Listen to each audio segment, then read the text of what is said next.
What's up, guys? Thanks so much for clicking on the video. My name is Leah, and let's get a little spicy. So, we got a lot to talk about as it pertains to Real Housewives of Orange County. The girls are at Bravocon, and the tea has been dropping left and right. So, let's get into it.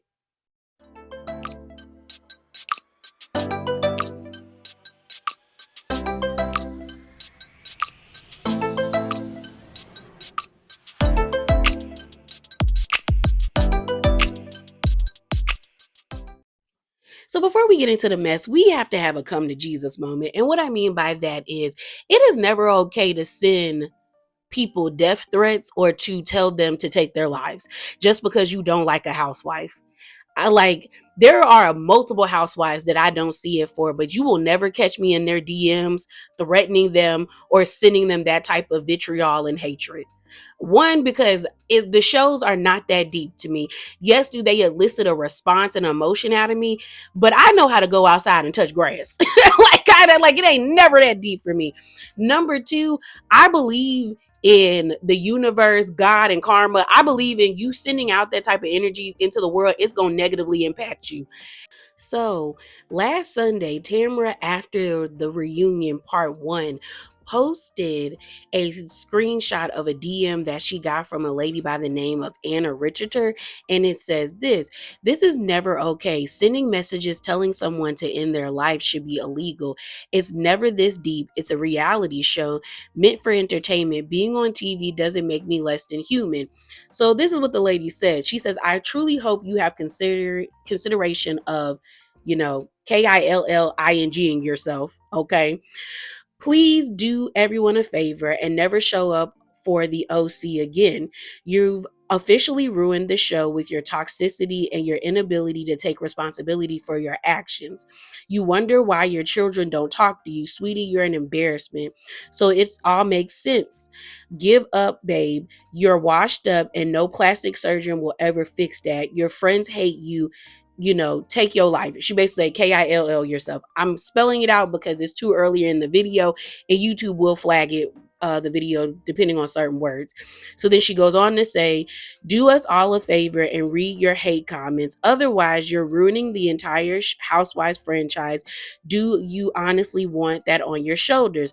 No one wants your PUSSYASS on the show. You've never taken responsibility for SHIT. Please, if you. Now, this tweet was making its rounds, and I don't know if Tamara sent this information to this woman's job or if fans took it upon themselves and sent it to her job. But either way, her job or organization that she works for is a part of found out about it and sent Tamara this or posted this on their page saying, we are appalled to learn about the messages sent to Tamara, judge of the Real Housewives of Orange County, by an individual who appears to be connected to our organization. The message contained language that encouraged harm and hate, and it is in no way reflects who we are or what we stand for at Harmony Recovery and All Health Network. Girl, this sounds like this is a rehabilitation clinic, a rehab, and you sending people this stuff? Okay.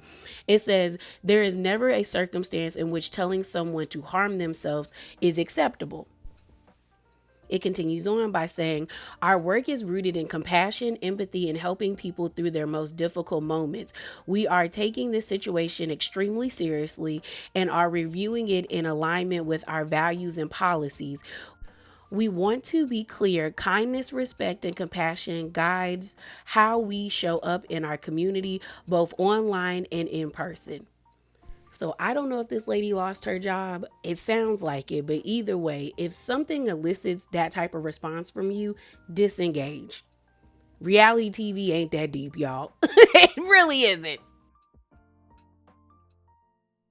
All right, y'all. So let's talk about Bravocon. And before we get into Bravocon, I just want to give a huge shout out to all of the accounts that have been posting in real time who are at the convention. So the accounts that I've been following have been Gibson Johns, Rodney the Voice, the Brooke Ashley, and then, all the other pages that I follow, and a couple of people who have been hitting my timeline that I've never seen. They're also down there. Like, I really do appreciate all of you people. I really do, because Peacock's live feed is not the best. And honestly, they shouldn't even call it a live feed, because we get like the panels and all of that stuff a day after. But I just appreciate all the videos that are coming out. And really, people are in their journalism bags, okay, giving us like detailed information. And I've been like, okay, girl, I love the clips. I love the tweets. I thank y'all, okay? So first up, as it pertains to Real Housewives of Orange County, Gibson John tweeted this out at 3 a.m. on November the 14th, and he said this: some standout moments from the first hashtag Bravocon live taping.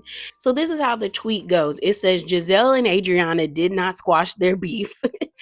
It says Luann versus Dorit and Erica squashed that beef, didn't deliver. It says Erica disses Garcelle during the game to the audience, and the audience boos her. It says Portia teases a great season for RHOA. Shannon would welcome Alexis back over Kelly, and the biggest cheers were for Mary Cosby. So we're just going to focus on the RHOC piece. So Shannon would welcome Alexis back over Kelly. So I saw another tweet that I thought I took a screenshot of, but I guess not. But basically, the tweet was explaining that they were playing a game called Full Time, Friend of, or Fired. And they asked several of the women during the live taping at Bravocon.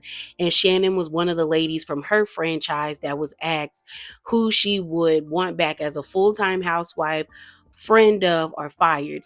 And in the tweet, it says she picked Lydia to come back as full-time. Friend of would be Alexis Bellino, and keep Kelly Dodd fired. And I would agree that I don't think Kelly needs to be back on this show. So I'm cool with her being fired. I was actually surprised that she said she would be cool with Alexis Bellino coming back. But to me, it would make sense because Alexis has relationships with Heather, Tamra, and she's somewhat in a gray area with like Katie and Jen. So it would be, and she's cool, I think, with Gretchen if they keep Gretchen on, which I don't think they are, but I'd be surprised if they keep her there. But it just seems as though she has connections to this group. And then Lydia, I don't remember Lydia that much other than the eyes. Okay. But I would be interested to see her coming back because I don't remember her so much. I think her being back to the show would be interesting. Okay.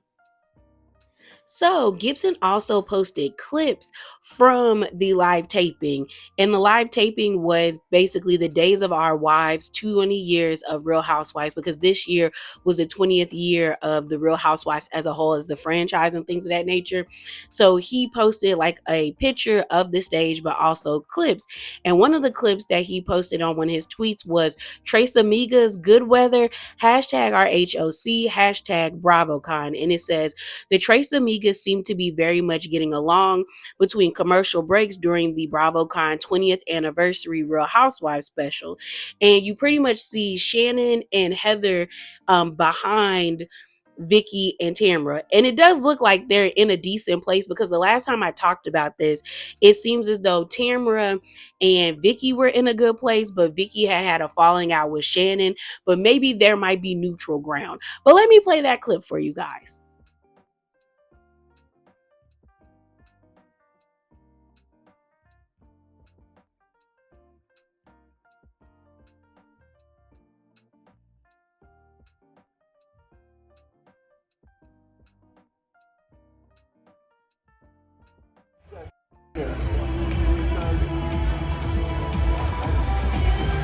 Ladies and gentlemen, we're back in 10 seconds. Again, coming in, if you could give some love, we're coming back in 7, 6, 5. Make some noise.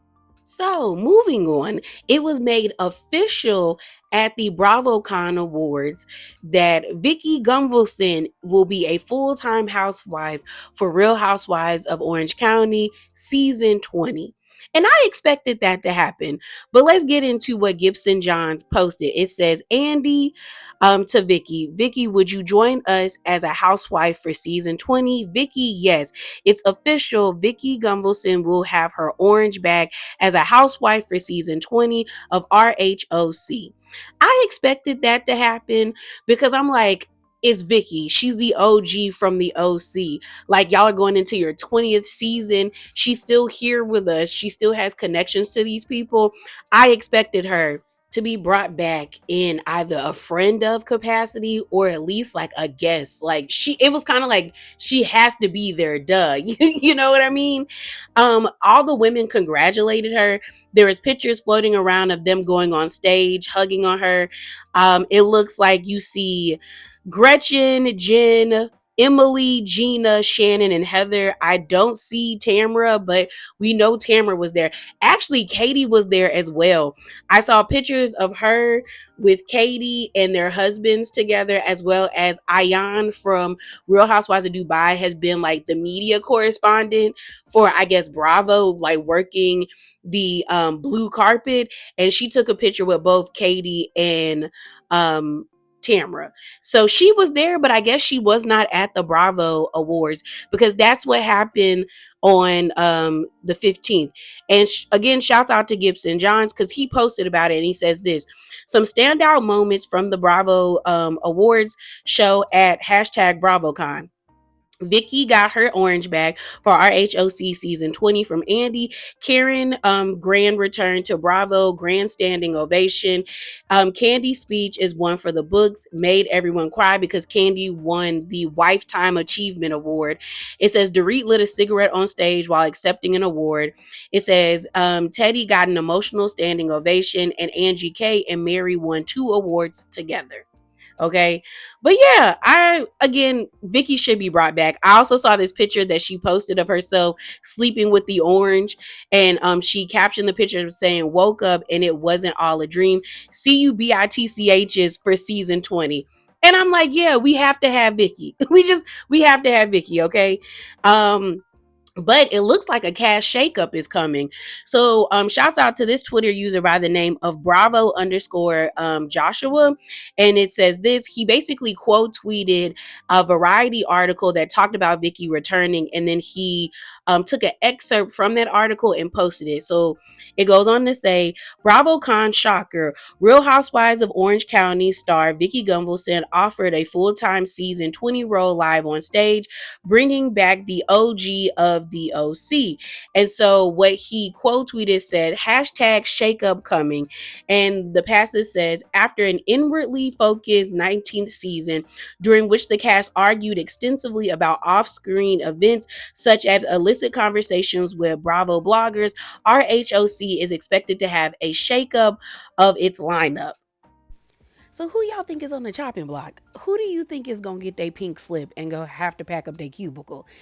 Um, I think the people let's start off with the people I think are safe. I think Jen, Heather, Tamra, and Shannon are safe. Especially now with Vicki coming back, they were not gonna get rid of the 3 veterans of the group. And people are interested in seeing Trace Amigas now that we know that they might be cool with each other, but also there still might be tension because Shannon is actually very much committed to not crossing any boundaries that she has set with her relationship with Tamra. This was said on one of the panels. It says Shannon says she's not willing to push that boundary any further right now with Tamra. So I wonder if Vicki is going to try to mend, their relationship. Is she going to be that bridge that helps them get back cool? I don't know. But earlier in this video, we did see them being very cordial. Shouts out to Gibson again for posting that video of the Trace Amigas being cool. Now they're going to have to keep Heather because she's the wealth. And Heather has connections to Vicki, Shannon, Tamra, Jen, and the rest of the ladies. So I don't see them getting rid of her. Jen, I see Jen staying, even though she's lost favor with, the fandom. People still like her to a certain extent because she's not afraid of Tamara. On top of that, people like a wedding storyline. So if she actually gets married in that bikini, people would be interested in that for next season. So the 4 people that I think are safe are Tamara, Shannon, Heather, and Jen. The three people that I think are in trouble are Katie, Gina, and Emily. I think Katie is more than likely safe to a certain extent because I don't think production wants that problem with the fans. There's a large part of the fan base that feels like the way that the women treated Katie has some racial undertones, and a lot of people like Katie. So I feel like if Katie comes back, it's because she wants to come back, and if doesn't come back, it's because she chose to walk away from the show. Because I don't think production would get rid of her based off of how the fans have been behaving when it comes to her. Gina and Emily fell into a common trap with certain friendships on the Housewives, where eventually people want to see that friendship broken up and only want to see one housewife to see how they would fare by themselves.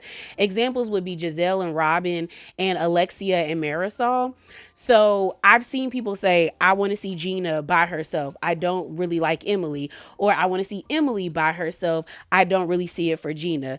Really, to me, Gina did a good job this season of like weaving herself into everybody's problems.